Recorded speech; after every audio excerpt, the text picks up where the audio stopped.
Sweet. Welcome back to some Monster Hunter Unite. Monster Hunter Freedom Unite. MHFU.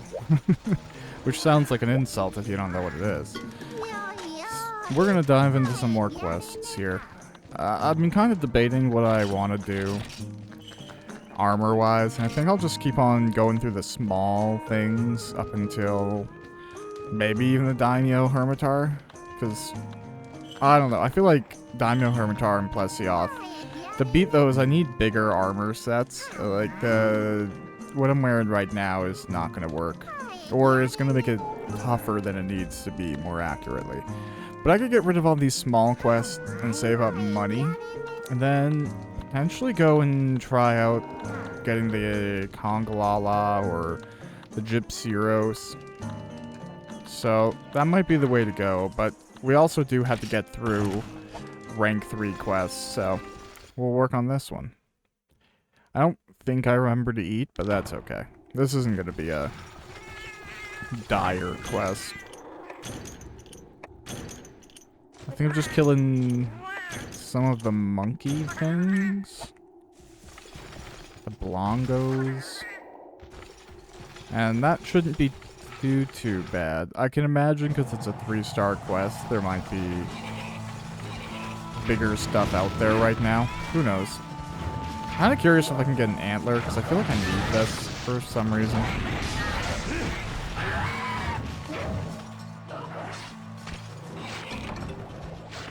Not there, though.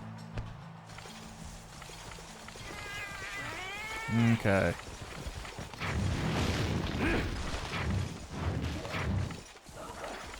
Now, I know last time I was playing, I ended up finishing a Buster Blade Plus. Or is it like straight up a Buster Sword now? It's the step before the Ravager Blade. Oh, we eviscerated that bug.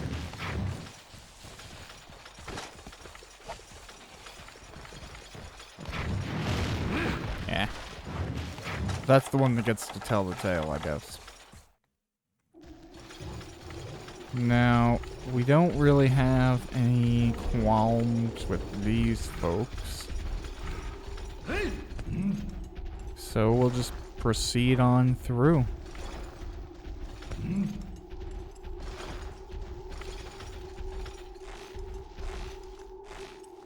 I do like seeing all the details in this game that you kind of infer when you're playing on a PSP.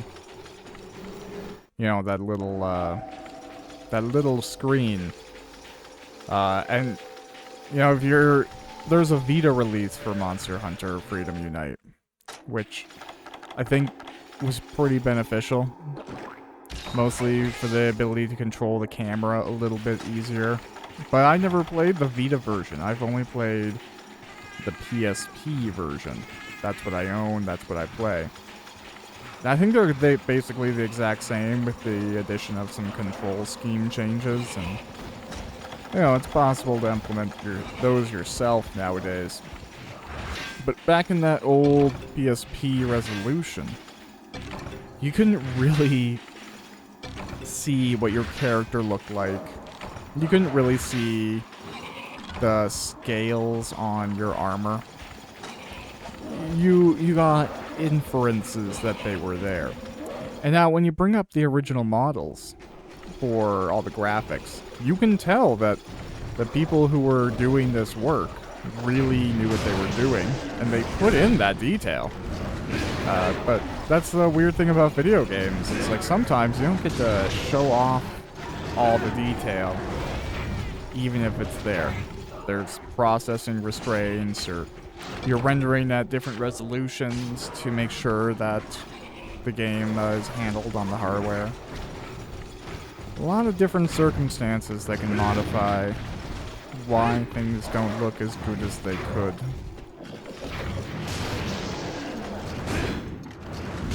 And it's all tricks, too, for the most part. Nowadays, like, you can brute force things into working how we want them to, with, you know, looking back and adding modern hardware to old setups. That's a Geodrome. That's fine, though. Now, you can do that physically, you can do that digitally. You know, there are options for replacing, say, like even original Xboxes. I'm pretty sure you can upgrade those to use SSDs nowadays, and you can upgrade all these other little things, and you can get them to perform better than they natively did. Just as well, you could take, like, what I have and have one of these, like, 3000 series RTX cards, and if you're going back to things where maybe they had 500 something megabytes of video RAM max, or less than that, if that, and the processor was maybe like a dual core, and it was 1.4 gigahertz or something like that. You have a lot of stuff that just on sheer computing power, we are 18 times stronger than, maybe even more. So whether or not you were employing a trick, if you were designing your game a smart way, we can force it to work for the most part nowadays. Some things are so badly designed that you can't do that. They'll you know, stick to a very specific FPS, they'll restrict resolution changes, or they'll fight them. They'll have, like, arbitrary built-in limitations, and part of that is probably because of the tricks that some people had to employ. You know, like, you go back and play the, like, Half-Life games, and you can see, you know, like a circular elevator. They could make a circular elevator, and they could make the floor panel a circle, or they could use the same square floor panel they've been using for everything else, and just have it clip through the walls, and the walls are angular. So from the player's perspective, there's a circular floor. Even if you were to look from the outside in, you'd see that it's a square floor clipping through circular walls. But stuff like that, it saves development time. And it might be easier than adding a new element and hoping that works just as well as the other one. A lot of development, whether it's, you know, software or specific applications in that realm, video games, or even applications, software as a service. If you can reuse an element that's unknown quantity, and that's always working for you, or is consistently working for you, it's much less of a risk to go ahead and just continue to use that.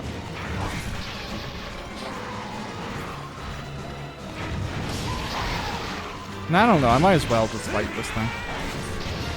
I think I need some monkeys to respawn anyways.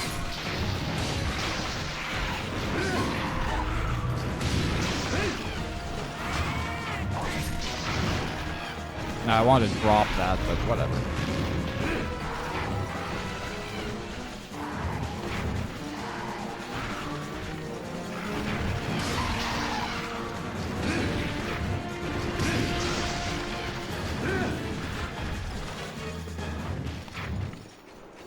Okay, on we go. Oh, the monkeys are here.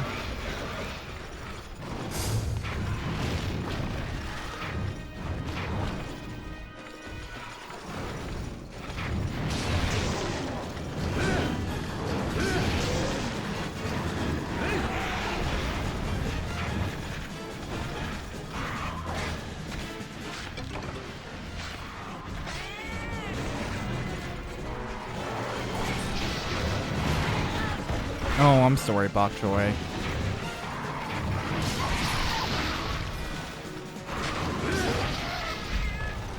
Okay. So now we can go ahead and get our carbs from this thing and add those on to whatever benefits we get from fighting all of the Blongos.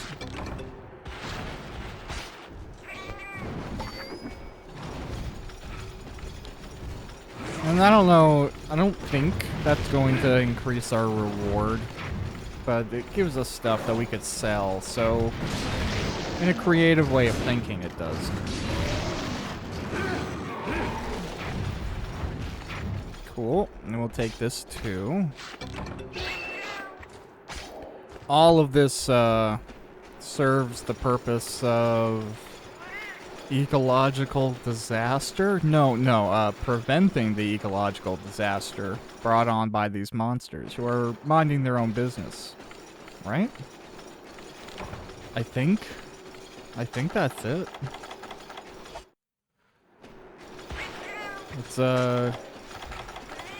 It's tough to say. Some of the monsters have a pretty good justification for why we're here, why people need to have them taken care of. I don't think I actually read the little quest thing for this one. So maybe there is, maybe these monkeys very recently rampaged the village. Hello, Blongo. Are you the last one? I don't know.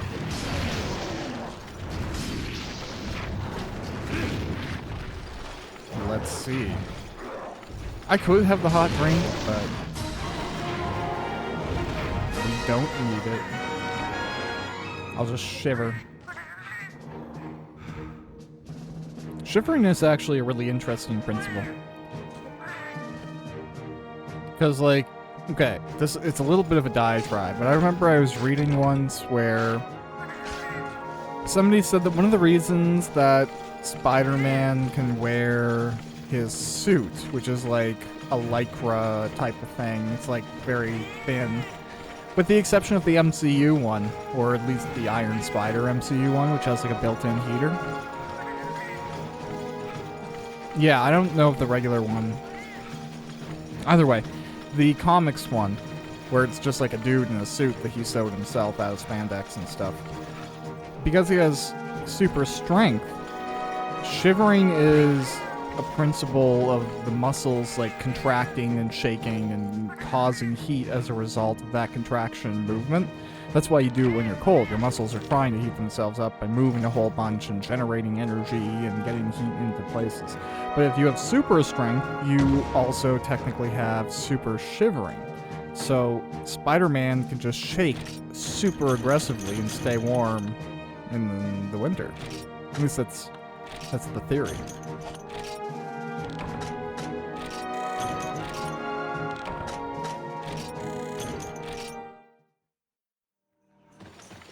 Well, after a disastrous meal, I guess we just have to go on moving forwards the best we can.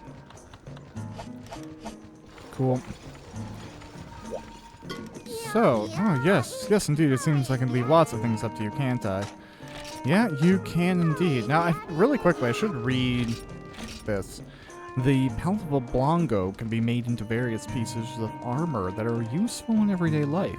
Slay 10 of the beasts and bring me their pelts. Beware of the Geodrome. Okay, so that's restocking. That's not really, saving people who need to be saved. A swarm of hermitars. Okay. Fishing is no easy endeavor, but lately things have gotten out of hand. While unloading my ship, a swarm of hermitars appeared. Slay 10 of them, and let me get on with my work. Alright, man. Might as well go clear out this guy's crabs. Now, I forgot to put stuff away. That's not great. Just my mistake, because I had gotten too many things. So I can discard the spider web. I can get rid of this raw meat. I don't need fishing baits, and I don't need stones, so that should give me a few spots. I'll use my own stuff here. I just want to be able to get carves from the hermitars.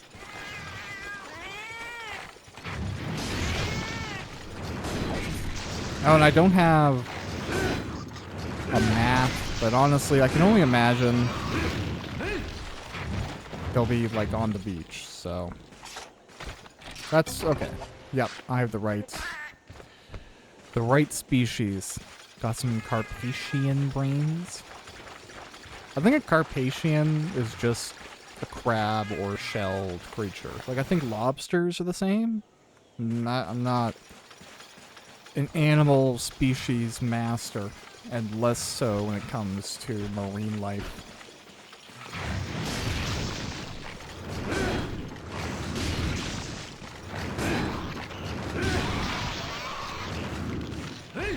All right. We got some more carves here.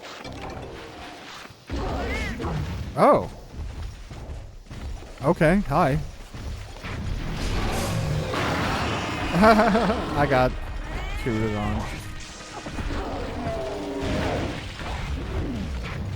I'm not really opposed to fighting one of these guys.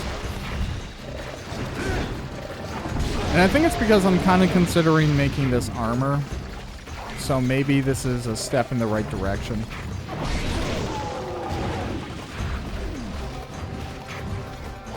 And I can't really heal while I've been tooted on. I recall that from last time. That's fine. A little interesting. I mean, I guess it kind of makes sense. If I was covered in crap, I wouldn't want to drink something either. Like, I'd want to shower before I put anything in my mouth.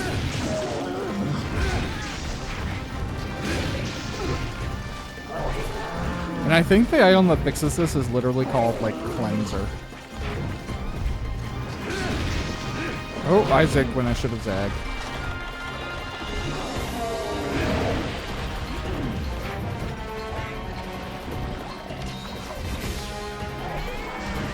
Okay. Great. Now remember those claws when he's, in rage mode are brutal. I mean, as you would expect them to be, but they live up to their horrifying showcase. Oh, that tail is not taking good hits.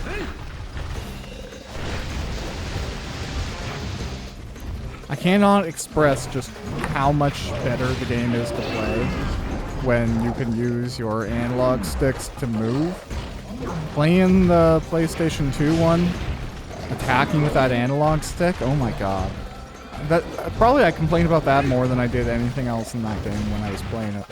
And I'm glad to say that I've gone back and be able to get through and defeat the Minoblos and, you know, hit credits for that game. But, whew.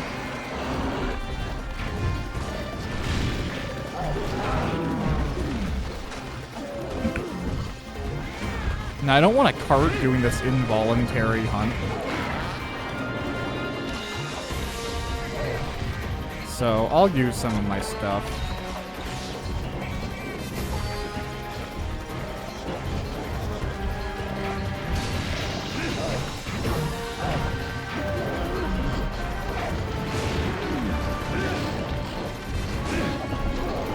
Oh, that's not great.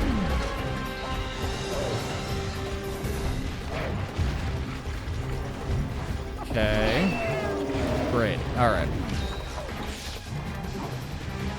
Really missing a Stero Jerky.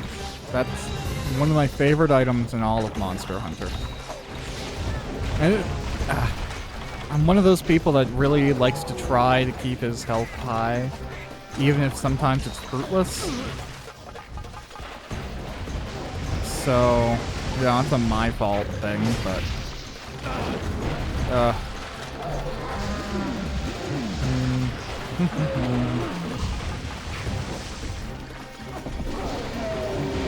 okay, this Hermitar is like on me.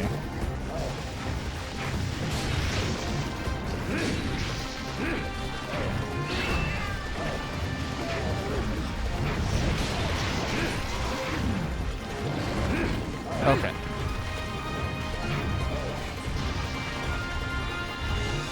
Oh, you know what? I should paintball this thing if it decides to go.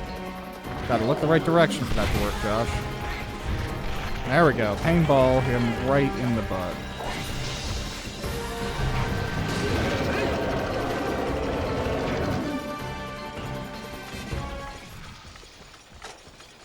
Good thinking, too, because it was just going to become relevant.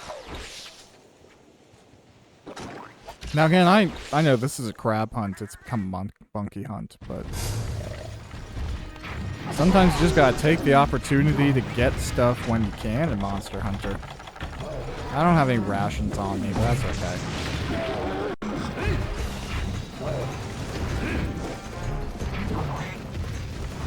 We'll make it work, I'm sure.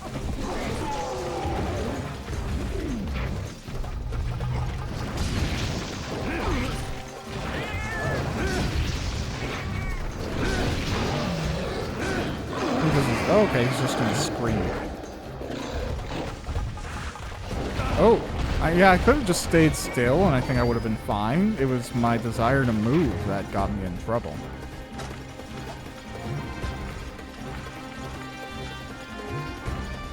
Hey, look, more Hermitar.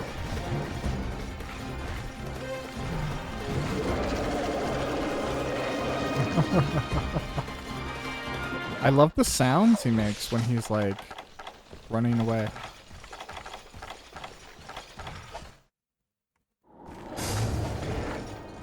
Are you trying to get a meal? Is that, like, what you're here for? Oh, come on. Somehow I dodged that, but...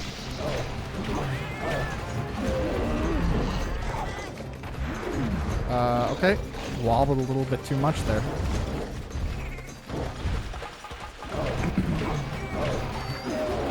Okay, yeah. I guess that's a good way to prevent somebody from closing in on that attack.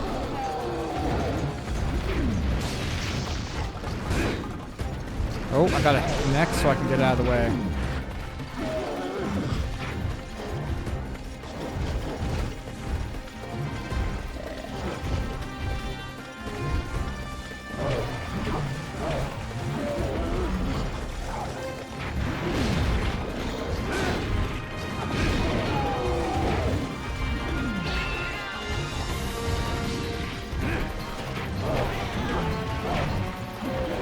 I can't remember the first one of these I got in this series. Did I capture him? Or... I can't recall. I know I have a better sword going into it this time.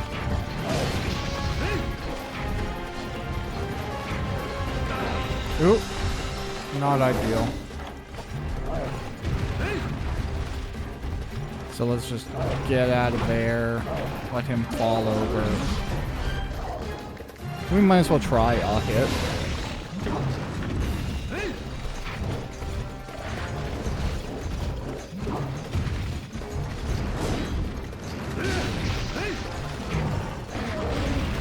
Ooh, okay. Oh, that put away my sword. That's kind of fun. Ugh. Bad time to heal, but it's okay. I didn't really want to heal. I thought I had my sword out. And kind of expected to have to put it away before I could run.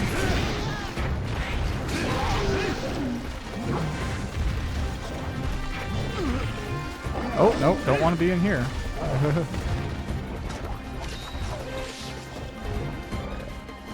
Okay.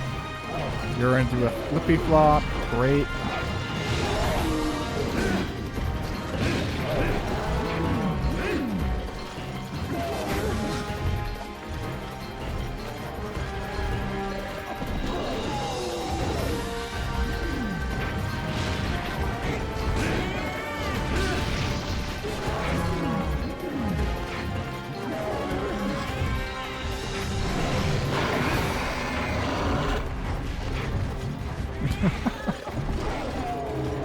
That's still such a hilarious move.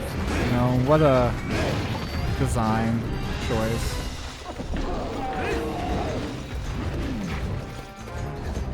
Oh, that's a bad move. Yeah, I should have cleared his path first. I don't know what I was doing there. Being unnecessarily hopeful. Yeah, okay, so now those are safe times to heal. Alright, do a flop.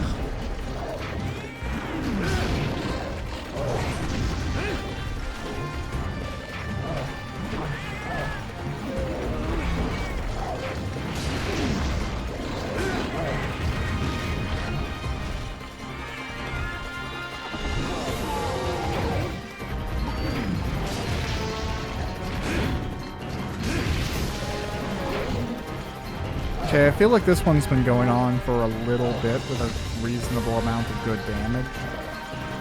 I'm curious if this is going to be a leave the arena soon.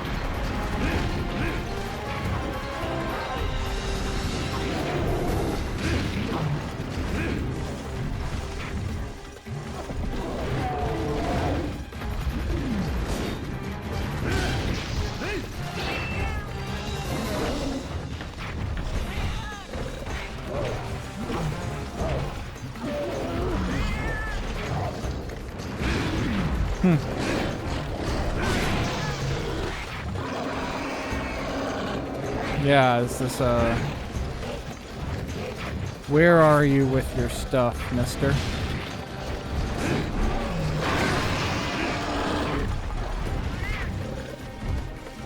I don't really have much dodge capability right now. I can do like one roll, and then I'm burnt. Oh, crap. Sometimes one roll is all you need. Yeah, but I can't run.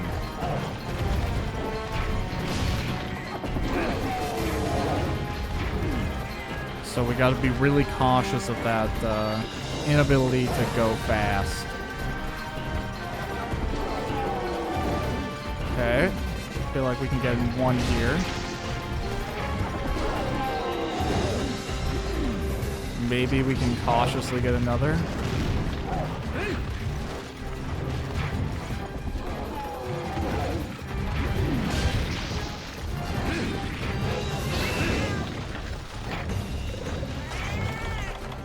I feel like I should paintball him again. Just because, yeah, he's running.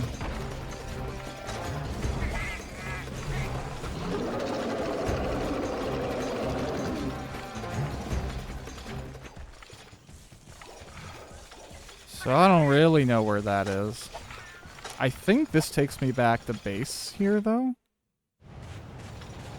Yeah, so I'll use the rations we get from here. And I'll take a map.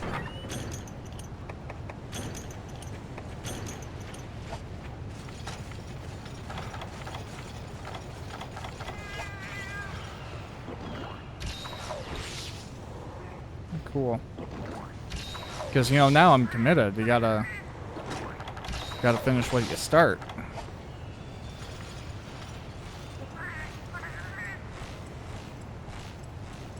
Although, I do wish, like, there was a faster way to get up here.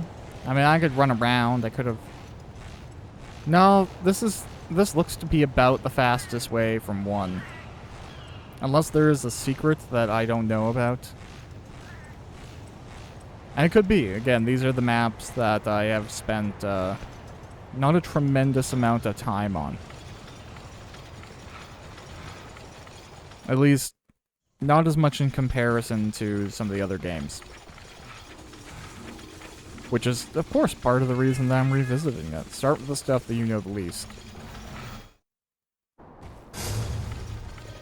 Although MH Freedom 1, that was probably the game that I've played like 4 or 5 hours of. Oh, don't you mess up my charge. I don't know what I broke. Oh, I got farted on. I got overconfident really quickly there. Oh, now I can't heal, so I kind of gotta just like wait out this turn. Oh, no, I don't. He's like 1 hit away. Okay, cool. Now we can go back to hunting crabs.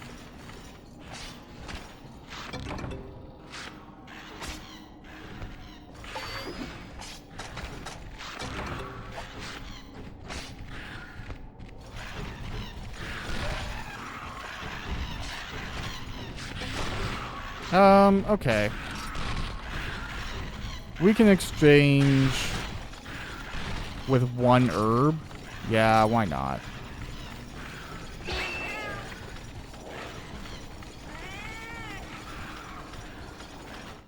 Now, I want to go check out 7.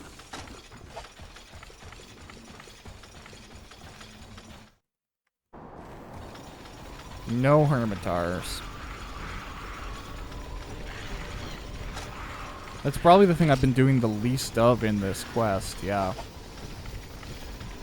3 out of 10, so I gotta go get like 7 more.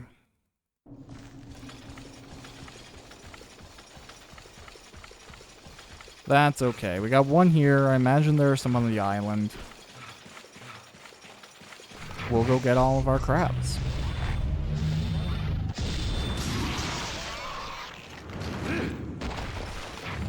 Nice. Small Hermitar shell. Yeah, let's just do it with a bitter bug.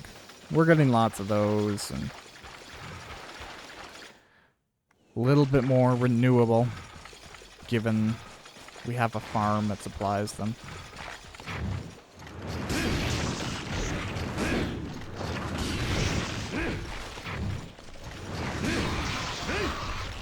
Although I have to say, these monsters aren't exactly hunting me. I mean, you probably should have got me to deal with the big monkey deal.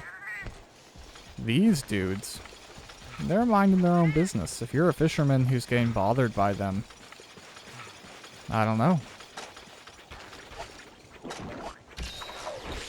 Fish better places, I guess. No, it's probably like once you have fish that they get attracted to you. They don't... Why would they be attracted to you just as is? They're probably not going to identify you as easy prey. But if you have fish, they might be tempted. I could see that being enough to reasonably entice a creature. Now, I think the other ones were up here. That's still not going to be all of them, but it'll be a start. And then we can go back to 4. Maybe 8 has them. We'll be close enough to look, so we might as well.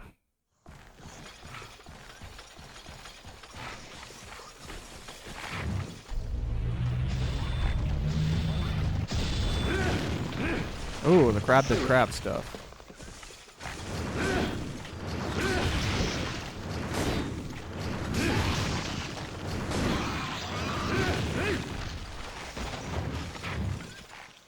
Okay. It'll be fun to fight the Daimyo Hermitar.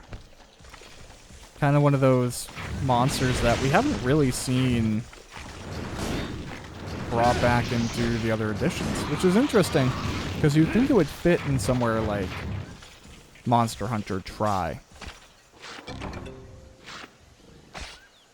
Because, like, all the underwater and stuff like that, but I don't remember Daimyo Hermitar being in Tri. Tri had, like, a massive amount of new monsters for that generation. There was still your Rathlos and Rathian and Diablos. But I think pretty much everything else, there are obviously other exceptions, but they had new raptor species. They had a lot of new wyverns. They had a lot of underwater monsters. And I think that generated a couple of fan favorites. Even if the water combat was kind of panned, at least from folks that I was listening to at the time. It doesn't really matter. What they put out was a solid game. I already have so many ores, so I'm thinking it's only going to go in spots. Oh, goldstone piece. I mean,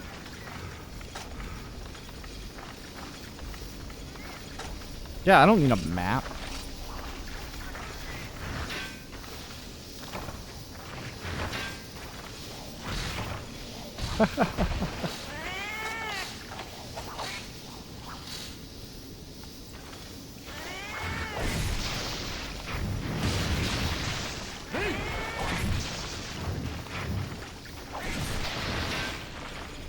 Good job, cat.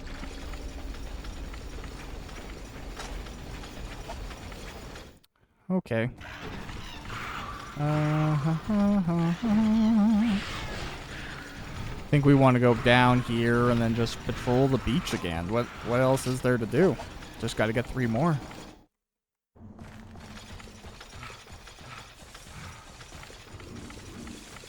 Although, I guess you gotta go all the way over here, then go down, and then you can go.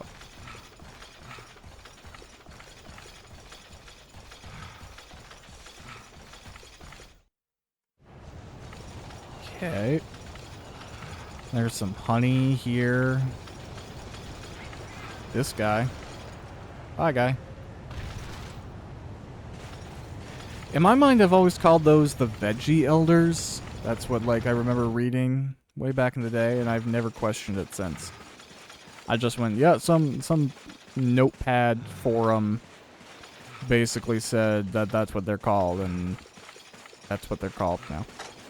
Never challenged it.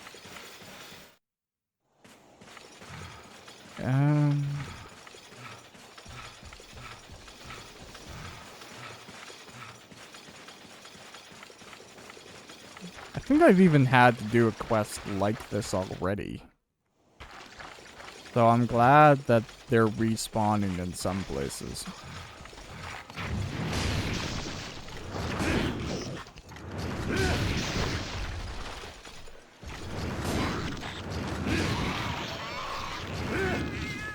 Oh. I was worried I'd have to, like, go and fish or something. And have that be the only way I could get more. I don't really want to fish. I'm happy just running around, finding them as they appear. At least that's what you hope you're able to do. I wonder where they're more likely to respawn first.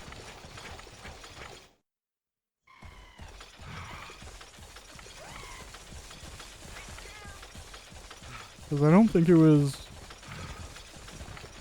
You see, it is the only downside of throwing away your map. It's both the only and obvious downside.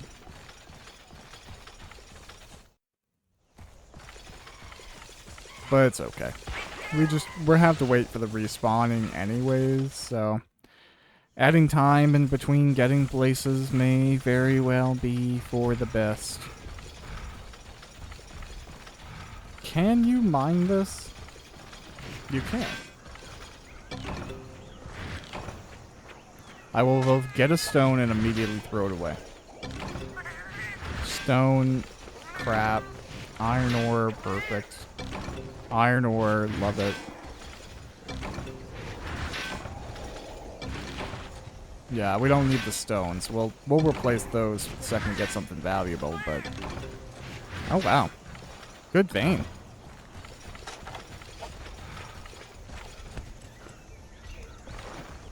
Gets us closer to that Buster Sword, Buster Blade, Ravager Blade. That's the one. The one with the cool teeth that pop out. Okay, we got one more here.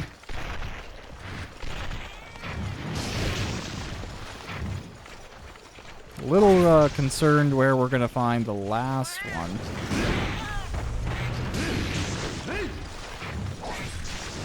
But it's okay. I'm sure my perusing through the areas will eventually cause one to grace me with its presence.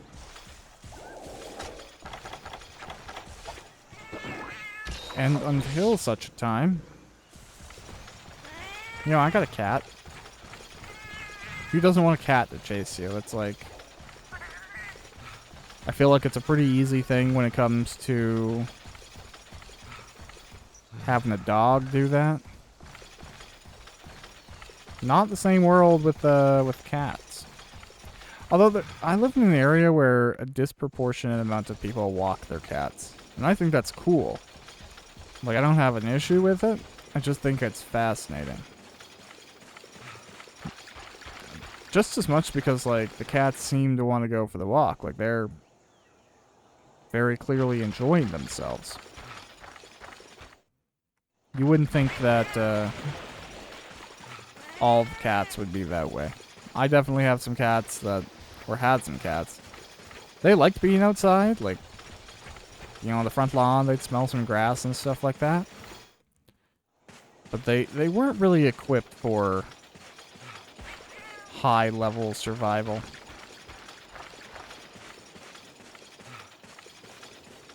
Kind of looks like there's an island not consisting entirely of camo over there.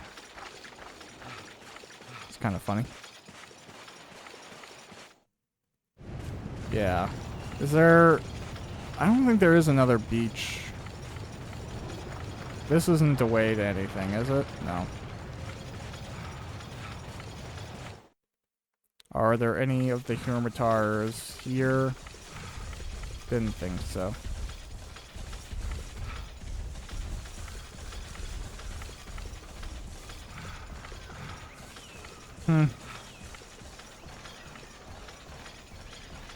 Kind of an episode just consisting of me running around between some maps, but that is also kind of the nature of Monster Hunter. Sometimes you have really pulse, you know, hounding battles, and sometimes you're just like, where is that one crab? One crab. Will you reveal yourself to me? So we can be friends. And then immediately do battle and stop that friendship. Was that a crab appearing? Or is that just random sand?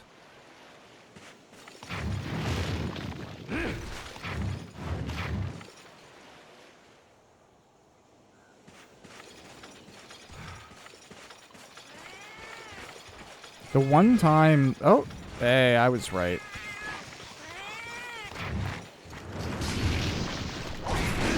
Yeah, I was gonna say, like, the one time I'm upset that the monster respawn rate isn't jacked. But that's okay. I'd much rather having to spend a little bit of time going around looking for stuff than having the, like, 14 monsters spawn on your head constantly and never stop, even when you're fighting big wyverns of Monster Hunter 1. This is by far the more preferable option. Got a lot of cool stuff, too. Had to throw away some stuff to get it, but yeah, at the end of the day, it'll all work out, I'm sure. It'll all go somewhere, or end up in a chest, or get sold.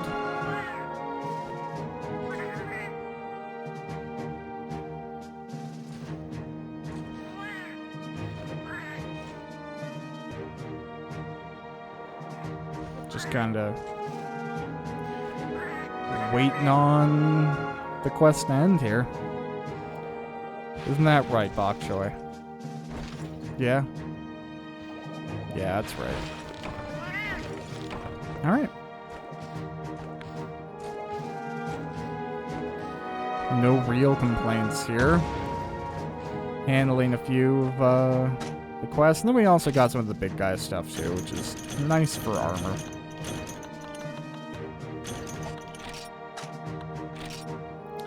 Ooh, the cat got a lot of stuff. Nothing particularly valuable, but it's still nice to have.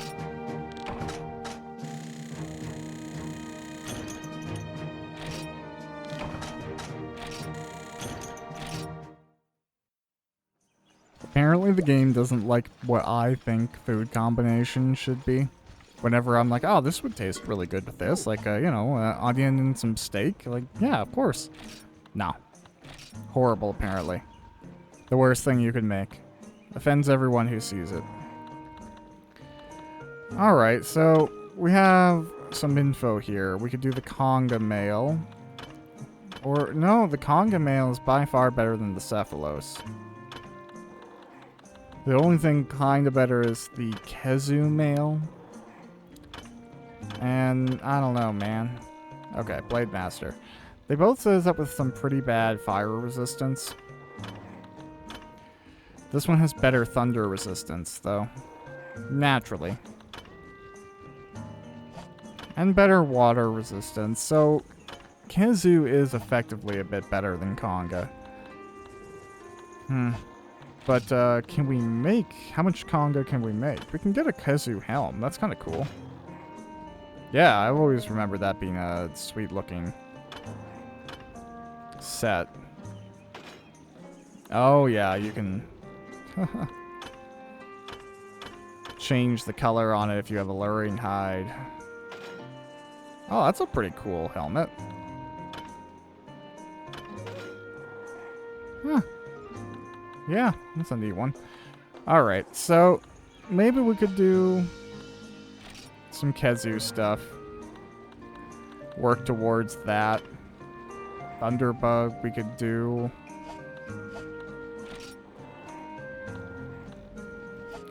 Alright.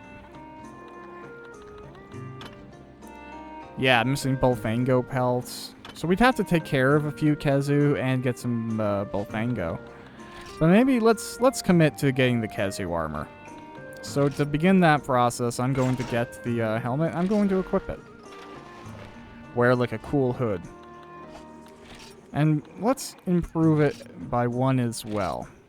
Take it up to 34 defense. Yeah. Now, I don't think either of our things can go. We're working on the large monster bones for the Golem Blade Plus. And this, we're still a little bit behind on Earth Crystals and Macalite ore. But that's okay, we're getting there. And this hood just kind of looks really cool, whatever you're wearing. It's a sweet accent piece, so we're fine with the mixed set for now. And while we're doing this one, let's skip these for now and go take care of these Genprey. My thinking here is I've already taken care of a Kezu on screen. So in between this episode and the next episode, I can go and take care of an indeterminate amount of Kezu and get all of the material needed to fully complete this set. Now, I mean, if I was the type of person that streamed, maybe I would stream the grinding. But it's just not my speed. Or at least I don't see the demand for it right now. I'm a bit of a rambly guy, and I don't get overly excited. I'm not gonna scream and shout and be like, oh my god, look, this person came to this room during the day. Like, I think that's an important part of streaming. You have to be just as much like a host as you are a presenter and the person playing the game. Oh, there's a Gendrome. That's the complication of this one.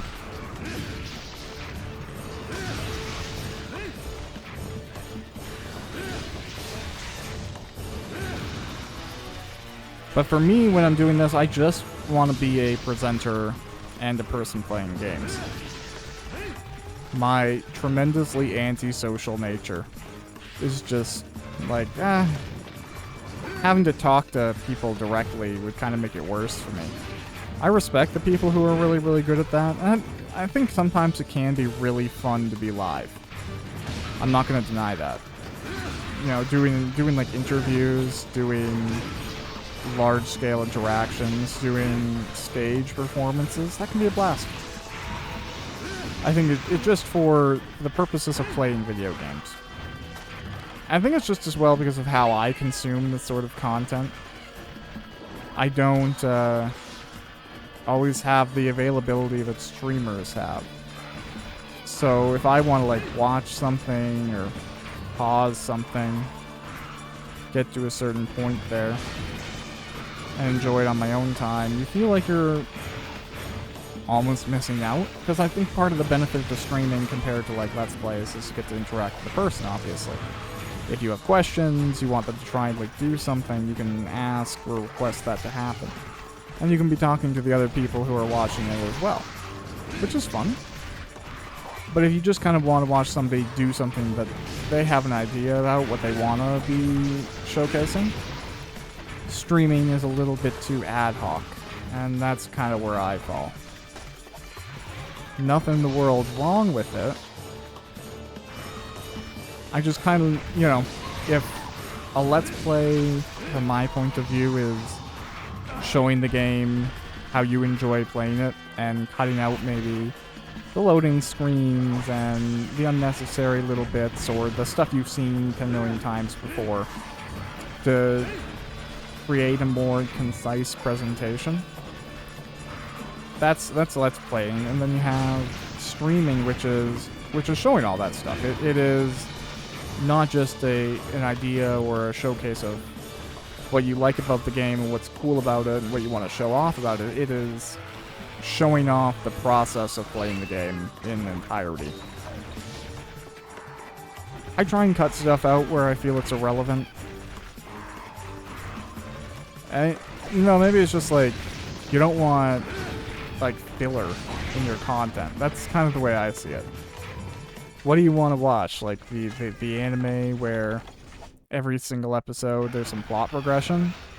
Or the one where, like, they go to the beach every 3 episodes for no reason. Nothing really happens. They're just kind of being, like, cutesy and chatting. And that's fine. Like, if you like the beach episodes, by all means.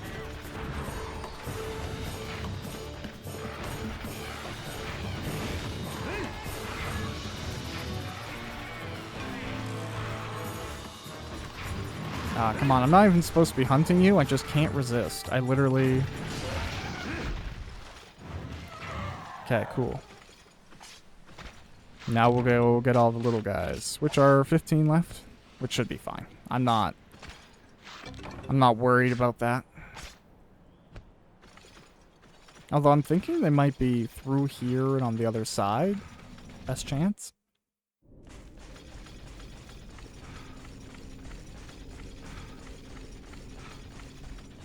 We'll see. Yeah, I really dig the Kezu set. I'm excited to see the full thing.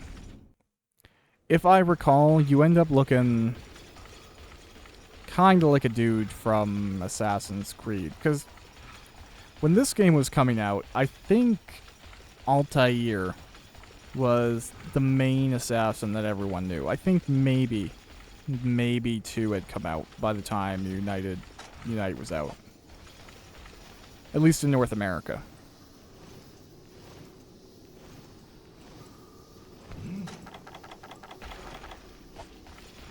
Now, was it a direct reference? No.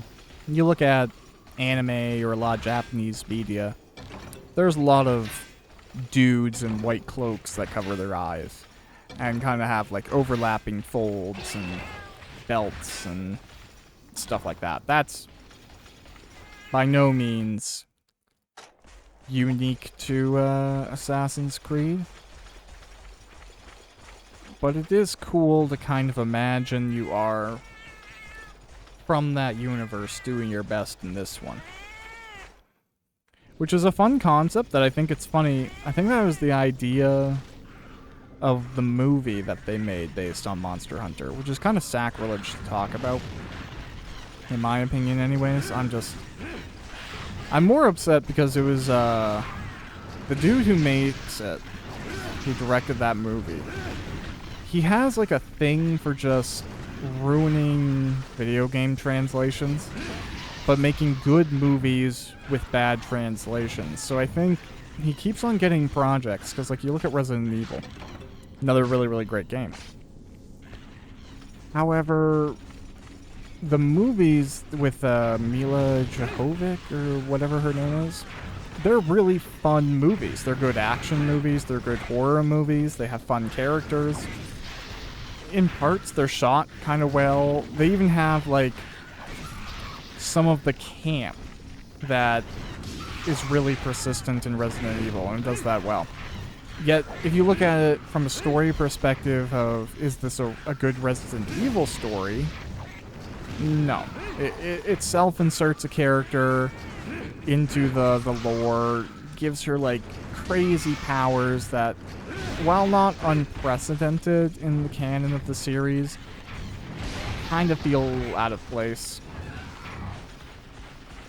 And even beyond that, you know, they take a lot of characters from the games and use them in unique ways, which is fine. And people liked it because they kept on making them. Yet it still ends up with me being a fan of the series and kind of feeling like I didn't get what I would have wanted out of that. And when you look at the Monster Hunter movie, that's kind of the same sort of thing. And it's a shame too, because it looks like they made really cool models for the monsters. I think the sound effects sounded pretty cool. But somebody like me who's a big fan going into it, like, I think she's like a Marine or something. I don't know why anyone felt the need to have to do that. You could have just done what they did similarly with the game that, the movie, not the movie, it's a show. It was like a 4-part thing on Netflix. And it had to deal with Teostra. And you could have done something like that, just like a story focused on why somebody would even become a monster hunter in the first place, or what's the benefit of that. What's this world like? What are the conditions that cause people to be this way? You could have told a story entirely unrelated to hunting monsters. I think you could have set it in the universe with characters from the universe. I'm not saying named characters, like just a bunch of nameless hunters. Maybe follow a group of 4 players, or who seem to be players, as they go from kind of just trying to get some food in their mouths and some cash in their pockets to maybe pursuing a more honorable goal, or witnessing... Actually, you know what? That would even be a cooler idea. Screw kind of basing it on the gameplay, like, as we've had it presented. Do something based on the lore that's cool. Go back before, like, the first Black Dragon ever appeared, Fatalis, and see what the world was like then. Show the Empire that owned most of the land in a large land mass before, you know, the calamity of the Black Dragon, and that civilization was buried, effectively. Show, you know, the Empire. I've been writing a, I guess a fan campaign for D&D 5e that's based on that exact idea. It's like Monster Hunter back in the day. You can't sell it, because, you know, you're using the intellectual property of somebody else, but you can create and share it for free. So if I ever do that someday, I'd love to get a campaign out there showing how to take the inspiration and the fun of a series without having to feel like you have to explain it to an audience member that it's not for. Because if you show somebody who doesn't know about something why the people who like it liked it, you have a more authentic chance of that person kind of becoming an adopter of the series too. And I think you've seen that really well with, like, the MCU. I think the average person knows who Thanos is nowadays, and that's an amazing feat. But it's not because they did, you know, the best CGI, even though that was very impressive CGI on Thanos. And it has nothing to do with, like, the fact that he has just good action scenes. People know who this villain is. They've entered him into the zeitgeist of great movie villains because they took his somewhat abstract goals from the comic, and, you know, they modified it so he's not literally trying to court death, which is fine. But they took his motivations and they applied them despite all of things that I think a producer would think would scare away the average movie-going individual. You know, all of the lore, all of his children, all of his technology, all of his why not just do it another way? Why not have a personal problem with the people that he's fighting? You know, I feel like a worse movie producer would have had Thanos be like the mentor of Captain America or something ridiculous like that, instead of just letting him be this person who had other large plans going off, doing his own thing that at a certain point crossed over. And that's not being ashamed of your character. That's letting them exist on their own, letting them kind of have weight and gravity in your story. Not dumbing everything down so the lowest common denominator can follow the plotline. The reality is that they might not anyways. But that's why we like it. And that's why we don't like Monster Hunter. I don't think Monster Hunter as a movie trusted its audience to see what was cool about the source material. And if it was presented in a way that showcased why it was so cool, I think people would be. Which is just kind of a shame. It's like Harry Potter. You know, if take those movies, and instead of them being like British kids in a boarding school and having some of the oddities and the egocentricities of the people involved in that situation be what they were, if you sanitized that and took like Harry Potter out of Hogwarts and you were ashamed of the magic, why the heck would anyone like that? You're taking away what made something enjoyable.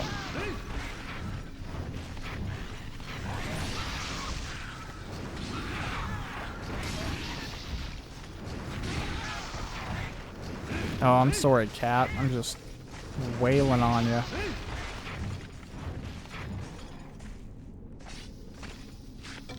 I'd like to get my cat some new armor. I don't think this is a game where I can actively modify that. Like, I don't think I can go make new pieces, is all I'm saying. I know you can do that in Portable 3rd Edition. I don't think you can do it in Base 3. Maybe 3 Ultimate? I'd have to go back and revisit 3rd Ultimate, which I plan on doing. But, gotta get there first.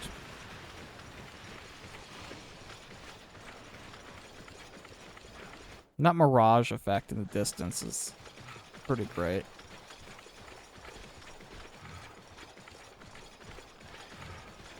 Alright. We're almost there. Definitely an episode of just handling small threats. Getting ready for bigger and better things. Wearing a cool hood while we do it.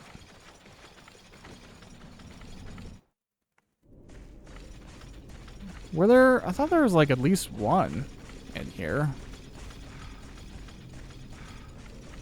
Clearly, I have been going crazy.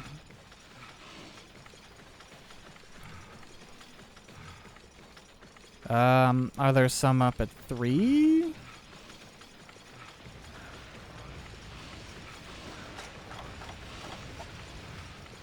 Let's see. Huh?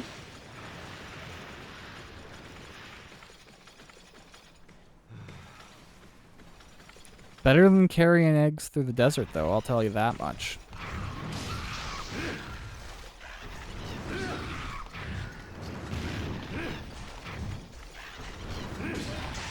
Awesome.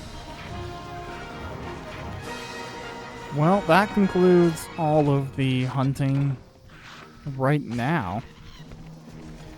A lot of large shopping lists for this quest line.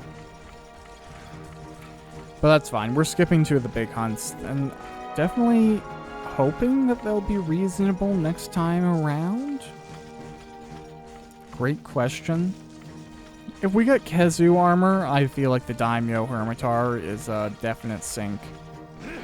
We'll see how it goes if we can upgrade our weapon as well, because the Plesioth is infamously a little bit brutal. Even though, if memory serves, it has one of the lower HPs of any Wyvern. I hope that's actually still true. Oh, I didn't even know this was here. Maybe I'll get a little bit of stuff before it's all gone.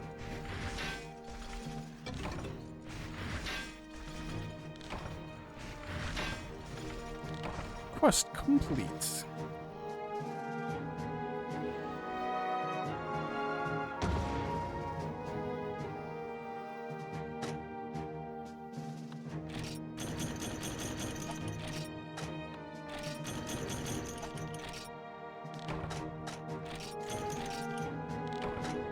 Cool.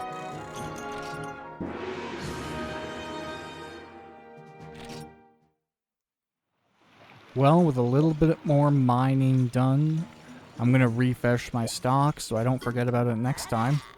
Probably from here on out, I'm going to go grind a little bit of the Kezu to get that armor set built up, some Bullfango, maybe some iron and metals.